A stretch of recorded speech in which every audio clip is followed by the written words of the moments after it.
जय Mataji students, welcome to our YouTube channel Dhyan commerce, the key of success.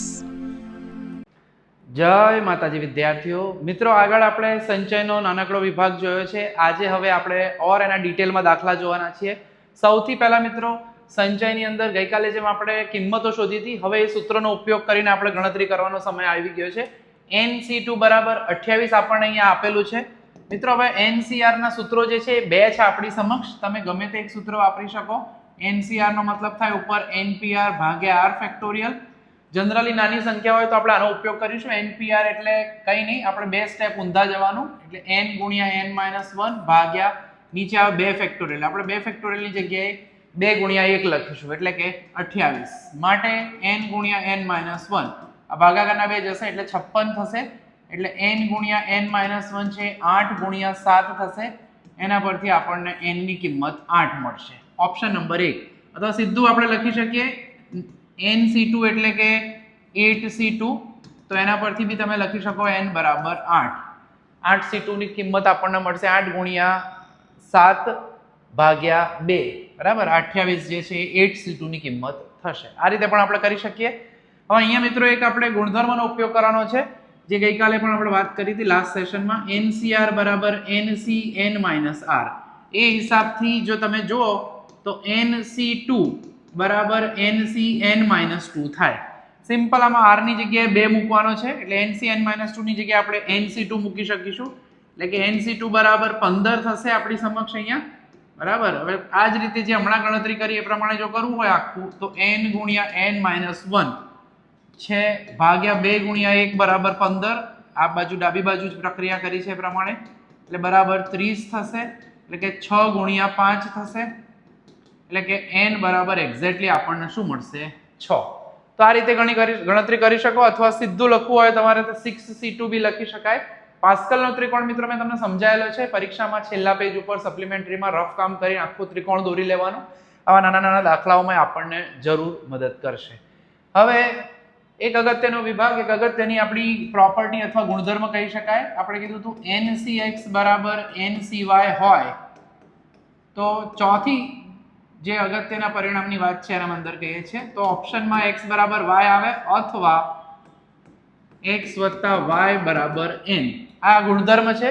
હવે આપણે compare કરવાનું, સરખામણી કરવાનું, ઉપર n સમાન છે, નીચે આ બંને કાં તો સરખા થશે, એટલે કે r+4 બરાબર 2r-1, અથવા બંનેનો સરવાળો એટલે r+4 પ્લસ 2r-1, એનો જવાબ n એટલે કે આપણી સમક્ષ 27 છે। બે વિભાગ છે, આપણે એક એક કરીને પૂરું કરીએ। r ને આ બાજુ લઈ જઈએ, 1 ને આ બાજુ લઈ આવીએ, એટલે 4 + 1 બરાબર 2r-r, એટલે કે r નું મૂલ્ય અહીંયા મળશે આપણને 5। બીજી બાજુ જોવા જાવ તો r + 2r એટલે 3r થશે, 4 માંથી 1 જાય એટલે 3 થાય બરાબર 27। 3 તમે 27 માંથી બાદ કરશો મિત્રો તો 3r બરાબર આપણને મળશે 24, એટલે કે r બરાબર 24/3 એટલે કે 8। તો આ જે છે આપણને r ની બે કિંમતો મળે છે। ખાસ ધ્યાન રાખજો, n અને r ની કિંમતો હંમેશા પૂર્ણાંક હોય, ક્યારેય અપૂર્ણાંક હોતી નથી, અને ઋણ પણ ન હોઈ શકે, શૂન્ય હોઈ શકે ક્યારેક મળે તો બરાબર, બાકી આપણને આવી કિંમતો મળશે। તો અગત્યનો દાખલો છે મિત્રો, મોસ્ટ ટાઈમપી ટીક કરજો, આવું ઉદાહરણ પર છે, પૂછવાની શક્યતા 2 માર્કની અંદર આવશ્યક રહેશે બરાબર। ચોથો ક્વેશ્ચન, આની અંદર આપણે કોન્સેપ્ટ જ વાપરવાનો છે NPR, એટલે NPR માં ટૂંકમાં કંઈ કરવાનું નહીં, n-1 4 સ્ટેપ સુધી જવાનું છે, n-2 n-3, જે NPR હતું એ જ છે, ભાગ્યા 4 ફેક્ટોરિયલ, એટલે ભાગ્યા 4 ગુણ્યા 3 ગુણ્યા 2 ગુણ્યા 1, આ રીતે યાદ રાખશો તો પ્રોબ્લેમ નહીં થાય। NC3 એટલે પહેલા તો NPR પ્રમાણે આપણે કામ કરવાનું જ છે, ભાગ્યા 3 ફેક્ટોરિયલ એટલે 3 ગુણ્યા 2 ગુણ્યા 1। હવે તમે જોઈ શકો છો 4 4 અહીંયા કટ થશે, 3 2 1 3 2 1 આ બાજુ પણ કટ થઈ જશે સિમ્પલી, અને એ સિવાય જોશો તો આ બાજુ n-1 n-2, આ બાજુ n-1 n-2, તો લગભગ બધું કેન્સલ થાય, બચશે ખાલી n-3 અને જમણી બાજુ 7, એટલે કે n બરાબર 7 + 3, n બરાબર આપણને મળશે 10 બરાબર। તો મિત્રો આની અંદર આપણે આ સૂત્ર વાપરી રહ્યા છે, ફરી કહું છું એકવાર, NPR/r ફેક્ટોરિયલ, આવું NPR લખવાની જરૂર નથી, n-1 ફરી યાદ કરાવી દઉં, લાસ્ટ સેશનમાં જોયું તો આપણે n-r+1 ભાગ્યા r ફેક્ટોરિયલ, એ તમારે જે બી કિંમત આપી હોય 4 સ્ટેપ સુધી રિવર્સ જવાનું, નીચે 4 ફેક્ટોરિયલ એટલે 4 ગુણ્યા 3 ગુણ્યા 2 ગુણ્યા 1. તો આ રીતે કરી શકાશે આનો દાખલો. હવે મિત્રો રકમવાળા દાખલા તરફ પ્રયાણ કરીએ આપણે. તો પહેલી રકમ આપણી છે દાખલા નંબર 5 કે છે એક પેટીમાં આપણને આપેલા છે 200 એકમો, એમાંથી 5% એકમો ખામીવાળા છે, બરાબર. એટલે આપણે એવું કહેવું હોય તો કહી શકાય ખામીવાળા એકમોની સંખ્યા, ખામીવાળા એકમોની સંખ્યા આપણને મળશે 200 ના 5%. નેચરલી 200 ના 5% એટલે 5 દુ 10 થશે, બરાબર. જો પેટીમાં 3 એકમો પસંદ કરવામાં આવે તો ખામીવાળા હોવાના કુલ વિકલ્પો કેટલા હોઈ શકે, બરાબર. જો પેટીમાંથી 3 એકમો પસંદ કરવામાં આવે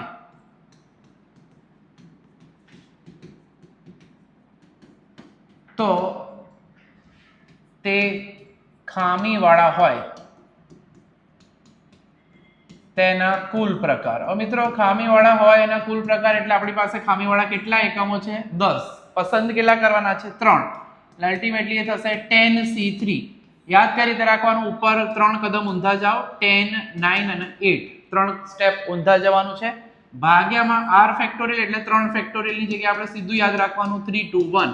તો સીધું તમે કટ કરશો તો અહીંયા આવશે 3 તરી 9, અહીંયા આવશે 2 ચોક 8 એટલે 4 તરી 12 ગુણ્યા 10 એટલે 120 પ્રકારે 3 ખામીવાળા એકમો પસંદ કરી શકાય, બરાબર. એટલે આ કટ કરવા વાળું જે છે બતાવવાની જરૂર નથી, ખાલી આ તમે તમને આઈડિયા આપવા માટે સમજાવું, બાકી તમે પેન્સિલથી કટિંગ કરીને કરી શકો કામ. તો આ એનો સુંદર મજાનો નાનકડો દાખલો છે. આ બી વિભાગ સી ની અંદર 2 માર્ક્સમાં પૂછી શકાય. ત્યાર પછી એ જ રીતે એક ઓર નાનો દાખલો. એક બેંકમાં નોકરી કરતા 14 કારકુન અને 6 પટાવાળાઓમાંથી 3 કારકુન અને 1 પટાવાળાની પસંદગી કઈ રીતે કરી શકાય, બરાબર. તો 14 કારકુન છે, બરાબર. અહીં 14 કારકુન અને 6 પટાવાળા છે. સીધો જવાબ જ આવશે મિત્રો.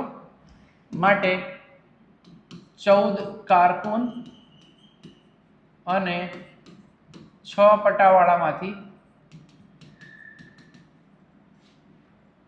3 કારકુન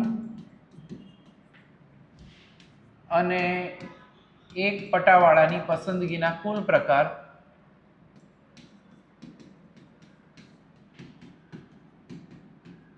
આપણી સમક્ષ તૈયાર થઈ જશે. એટલે 14 માંથી 3 એટલે 14C3 અને 6 માંથી 1 એટલે 14 થી 3 કદમ જવાનું મિત્રો. 14 ગુણ્યા 13 ગુણ્યા 12, નીચે 3 છે તો 3 ગુણ્યા 2 ગુણ્યા 1 અને 6C1 એટલે માત્ર 6 થશે. ભાગ્યા 1 ફેક્ટોરિયલ કરવાની આપણે કોઈ જરૂર હોતી નથી, બરાબર. કેલ્ક્યુલેટરનો ઉપયોગ કરીએ. 3 દુ 6, 6 દુ 12, અહીંયા 12 છે એટલે 2 રહેશે. 14 ગુણ્યા સીધું કરશો તો બી ચાલશે. 13 ગુણ્યા 12 ભાગ્યા 6 કરો એટલે જો તમારે આ રીતે કરવું હોય તો 364 ગુણ્યા 6 કરવાના રહેશે.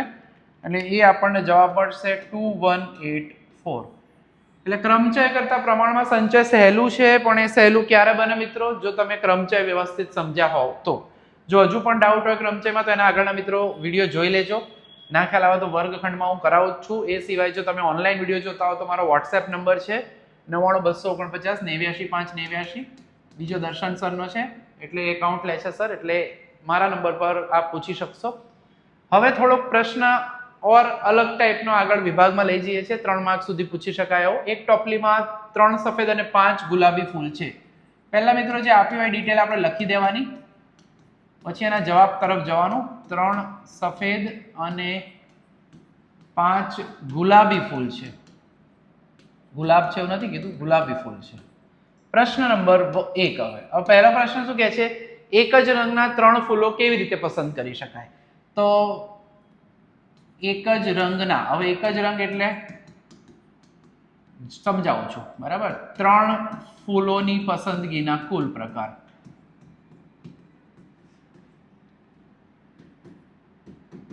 કઈ રીતે કરવાનું? તો કલર કયા છે આપણી પાસે, રંગ કયા છે?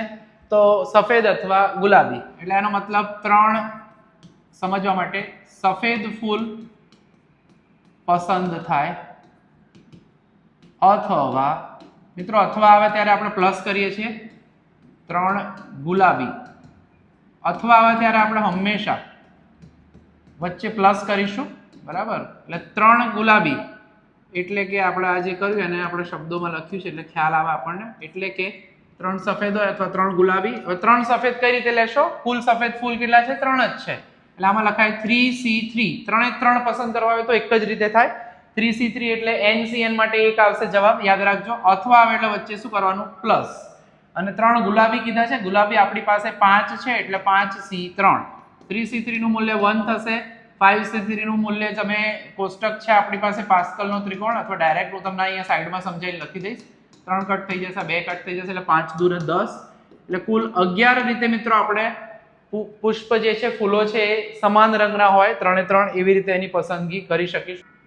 તો બીજા પ્રશ્નમાં હવે જુદા જુદા રંગના 2 ફૂલોની વાત કરવાની છે. તો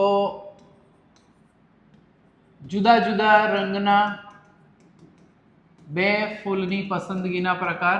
હવે કલર આપણી પાસે 2 જ છે, એટલે એક સફેદ હોય અને નેચરલી એક ગુલાબી રંગનું હોય, એટલે એક સફેદ ફૂલ હોય. અને હવે ધ્યાન રાખજો, જ્યારે જ્યારે અને આવે ત્યારે આપણે હંમેશા ગુણાકારની નિશાની વાપરીએ છીએ. એટલે મુદ્દામાં અહીંયા આ દાખલાની અંદર આપણને જાણવા અથવા શીખવા અથવા યાદ રાખવા એ મળશે કે જો આપણને એ લોકોએ પ્રશ્નમાં કીધું હોય અથવા આવે તો વચ્ચે પ્લસ કરવાનું. એટલે કે એક સફેદ ફૂલ, સફેદ આપણી પાસે 3 છે તો 3C1, અને હજુ પસંદગી પૂરી નથી થઈ, 2 ફૂલ પસંદ કરવાના છે, એક સફેદ છે અને બીજું જે છે ગુલાબી. ગુલાબી આપણી પાસે 5 છે એટલે 5C1, એટલે 3 ગુણ્યા 5 એટલે કે જવાબ શું થશે? 15. એટલે યાદ રાખજો આ દાખલા ઉપરથી, જો અથવા આવે ક્યાંય પણ અર્થઘટનમાં અથવા થતું હોય, આ અથવા પેલું, તો વચ્ચે પ્લસ કરવાનું, અને જો આને આવે તો વચ્ચે ગુણાકારની નિશાની.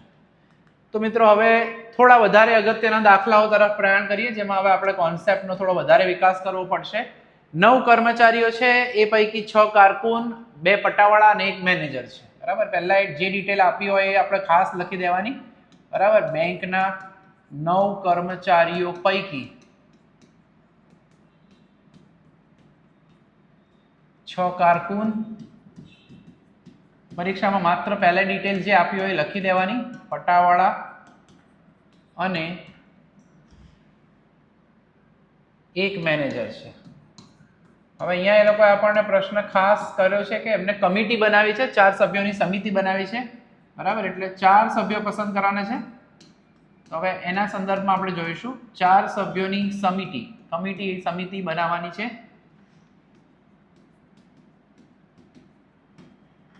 બરાબર, હવે 4 સભ્યોની કમિટી માટે, સમિતિ માટે પહેલો ક્વેશ્ચન, પ્રશ્ન નંબર 1 એવો છે કે મેનેજરને પસંદ કરવાના જ હોય તો સમિતિ કેટલા પ્રકારે રચી શકાય? બરાબર, સમિતિમાં મેનેજરને પસંદ કરવાના જ હોય, નેચરલી મેનેજરને તો કરવાના જ હોય, પણ તો બી સમિતિમાં મેનેજરને પસંદ કરવાના જ હોય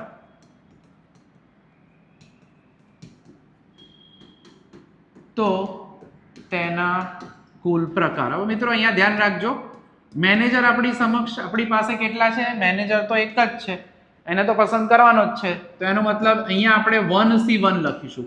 હવે સમિતિ કેટલા માણસોની બનાવવાની છે મિત્રો? સમિતિ આપણે 4 માણસોની બનાવવાના છીએ, 4 માણસોની. એક માણસ આપણો મેનેજર છે, બાકી બચ્યા 3 માણસો. હવે કુલ કેટલા આપણી પાસે હતા કર્મચારીઓ? 9 કર્મચારીઓ હતા, એમાંથી એક મેનેજર પસંદ થઈ ગયો. બાકી કેટલા બચ્યા કર્મચારીઓ? 8 બચ્યા. હવે એમાં આપણે એવું કંઈ ક્લિયર આપ્યું નથી, કારકુન લો, પટાવાળા લો, પણ બાકીના જે 8 છે એમાંથી હજુ 4 ની પસંદગી કરવાની છે. 4 મેમ્બર્સ છે, એક પસંદ થઈ ગયો, બાકી બચ્યા 3, એટલે આપણને આપણો જવાબ મળશે 1C1, એટલે આપણને મળશે 1. 8C3 નો જવાબ 8 ગુણ્યા 7 ગુણ્યા 6 ભાગ્યા 3 ગુણ્યા 2 ગુણ્યા 1, એટલે આનો જવાબ આપણને મળશે 56. તો કુલ 56 રીતે આપણે આ કમિટી જે છે, સમિતિ જે છે, એમાં મેમ્બર્સને લાવી શકીએ છીએ. બીજો પ્રશ્ન છે, બંને પટાવાળાને પસંદ કરવાના ના હોય. મિત્રો હવે અહીંયા ખાલી એટલું જ છે, 2 પટાવાળા ના પસંદ કરવાના હોય તો પ્રકાર એકદમ સિમ્પલ થઈ જાય. આપણા જે 8 માણસો હતા એના જગ્યાએ કેટલા થઈ જશે? 6 માણસો થઈ જશે. બરાબર, એટલે જો બંને પટાવાળાઓને પસંદ ન કરવાના હોય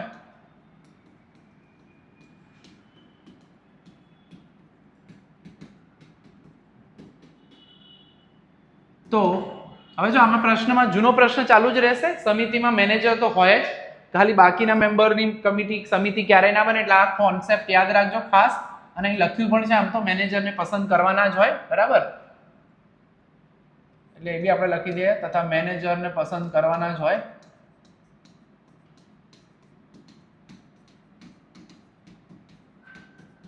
તો પસંદગીના કુલ પ્રકાર, એટલે 2 પટાવાળા નીકળી ગયા.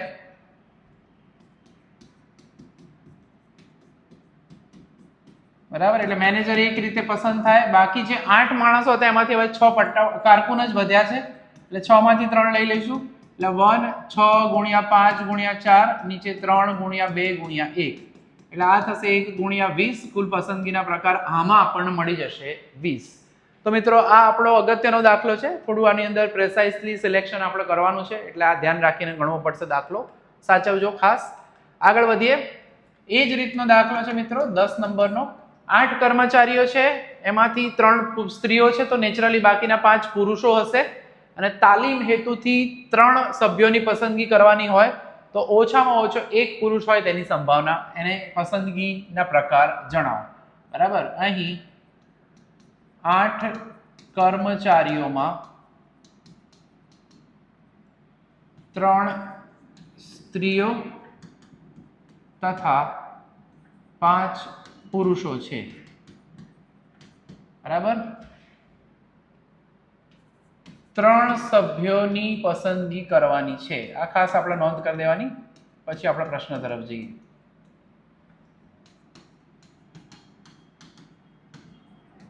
બરાબર, હવે એક જ પ્રશ્ન છે, પસંદગી કઈ રીતે કરશો જેમાંથી ઓછામાં ઓછી એક વ્યક્તિ શું હોય, પુરુષ હોય. આમાં જ એડ કરી દઈએ તો ઓછામાં ઓછી એક વ્યક્તિ